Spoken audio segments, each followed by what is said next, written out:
Hi there, this is Chris, chap in the cap from Motolegends, here today to talk to you about a wax cotton jacket from the French brand Furygan. The jacket is called the Thruxton jacket.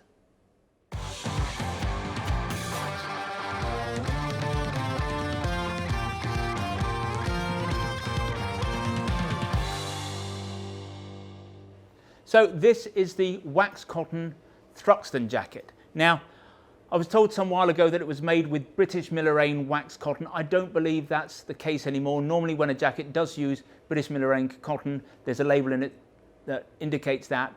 So I think this latest production, or for some reason, these jackets no longer use a British wax cotton. In truth, it doesn't make a lot of difference.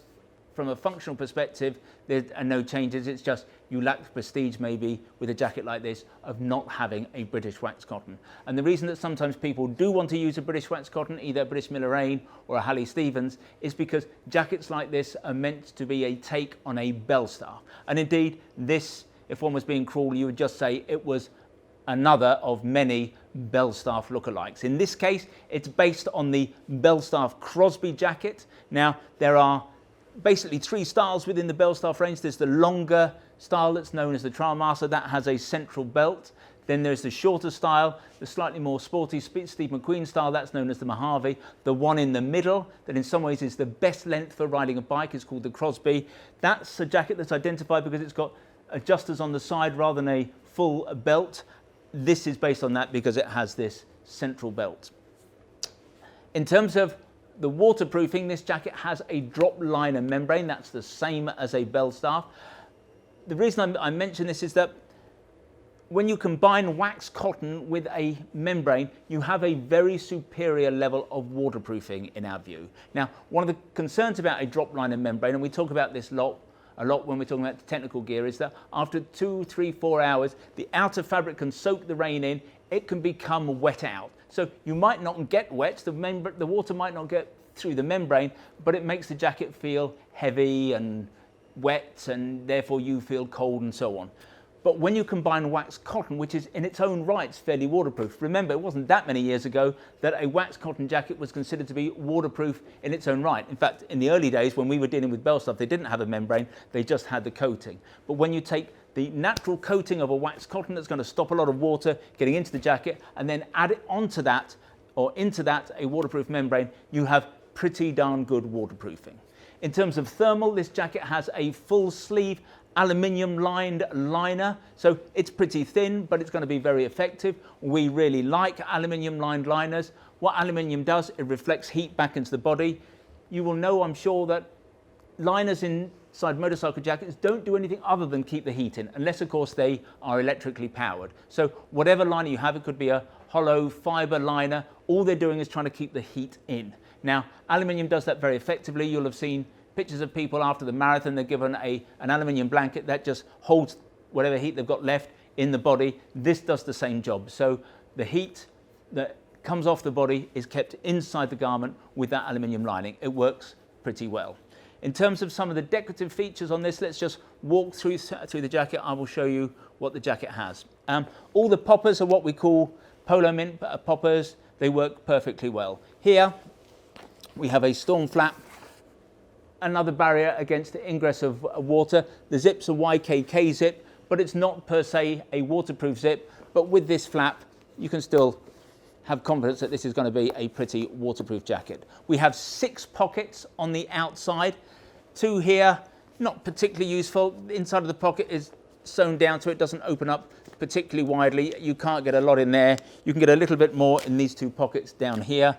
You have a pocket on the upper shoulder here, or upper part of the arm, and then you have a little pocket down here. Big thing in France, that's where they keep a card for the auto route and so on. In terms of adjusters, you've got this central belt loops system for enabling you to cinch the waist in or let the waist out as required. Here at the sleeve ends, you've got a 2-pop arrangement and a zip. But to tell the truth, this zip is pretty useless. The reason we want a zip and poppers at the end of a sleeve is so that we can open it up, put a glove underneath, do the zip down, cinch it tight with Velcro or flaps to stop any rain or cold air getting up. But that just is not enough to give you much room for much of a winter glove. So it's pretty useless. You can get a 2 to 3 season glove underneath there, but you couldn't get a proper winter glove. You might end up having to wear, if you really like the jacket, you might end up having to wear a glove that came on the outside, but in our view, that's not the perfect way of having a winter glove with a jacket like this. At the side and down on the hem, there's another proper arrangement. There are 2 positions on it, but when you open it up, you also open up a gusset, which is quite nice, because what happens with a mid-length jacket like this potentially is when you sit on the bike, it splays a wee bit, and it can cause tightness across the lap. So when you open this up, it allows access to this gusset. It just takes the pressure off, so when you sit on the bike, it should be nice and comfortable. So that's a nice detailed feature there. We also have in the hem, we have a couple of little loops that are designed so that you can attach this to the belts that you might wear around your jeans. It's a bit of a clumsy arrangement. I'm not sure how many people are going to actually access it, but if you really like the jacket and if you're someone who only wants to be attached, then if you use that system, that's going to give you a decent amount of security. You've got here a nice touch behind the sleeves. These are called football pockets. It's a system that they used back in the 1950s. I think Schott first developed it for their leather jackets. It just means that when you move your arms, you're not pulling against the material. It allows the material to kind of move and flex, makes the jacket a little bit more comfortable to wear.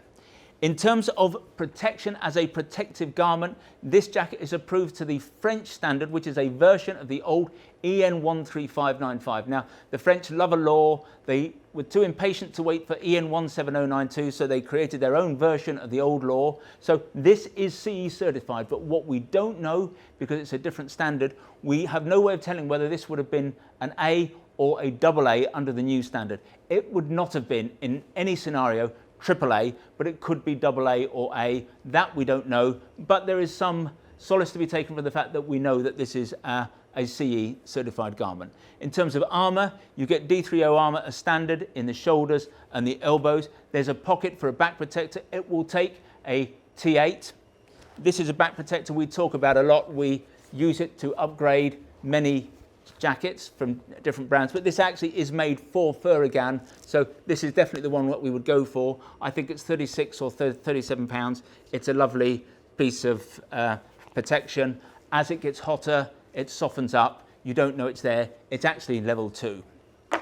Sizing, this comes from small all the way up to 4XL. Doesn't really mean a lot, but if you want to go onto our website and check out the chart, that will tell you what those sizes mean in numbers. It is priced at £250. And I think that's pretty amazing. You get a lot of jacket for your money. The Crosby, the Belstaff equivalent as it were, is twice the price of this jacket. Is it twice the jacket? Absolutely not. It's a better jacket in some ways. It's a little bit heavier. I feel some of the quality of the components are better, but without doubt, this represents astounding value for money. But as I explained to someone who commented on one of our recent YouTube videos, there are people who are happy to drive a Ford, and there are people who still want, even though it doesn't present anywhere near as good a value for money, who still want to drive a Mercedes or a Jag or a BMW. So this is about your perception of value. If you're looking for the last word in bang for your buck, this is an amazing jacket, but you do not get the Belstaff badge on the side. If you want the real deal, you'll find that it's worthwhile paying that little bit extra, actually quite a lot extra, and going for the Belstaff. So that was the Furygan Thruxton jacket. If you'd like to see more Furygan items, then visit the website motolegends.com. If you'd like to learn more about the Thruxton, then click on one of the links on the screen. Sometimes they're up there, sometimes they're down there. That will take you directly to the relevant page. There you can check out the spec in a little bit more detail. You can check on availability, and obviously if you're so minded, you can buy one there and then. Now when you buy from us, we try to make the process as simple, straightforward and risk-free as we possibly can. No delivery charge on anything you buy from us. Returns are totally free, and what's more, we give you a full 12 months in which to decide whether you do want to return something to us. We have the best price guarantee in the business. Now, John Lewis is rightly famed for its never knowingly undersold promise. We go one stage better. If you can find anybody selling anything that we sell at a price that is lower than ours, we will beat that competitor's price by a full 10%. If the competitor is in the EU and not in the UK, we will match their landed price.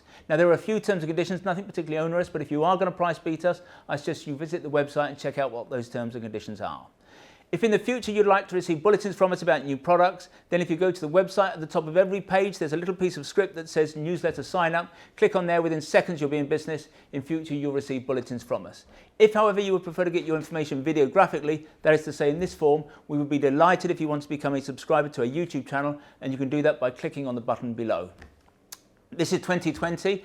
And before the end of this year, we're going to be giving away a motorbike to someone who is a YouTube subscriber. We're calling the bike a Steve McQueen tribute bike. It's based on a Mutz 125cc machine. It's a lovely little cutie. You can read all about it on the front page of our website or on the home page of our YouTube channel. We're going to be drawing the prize just before Christmas later this year.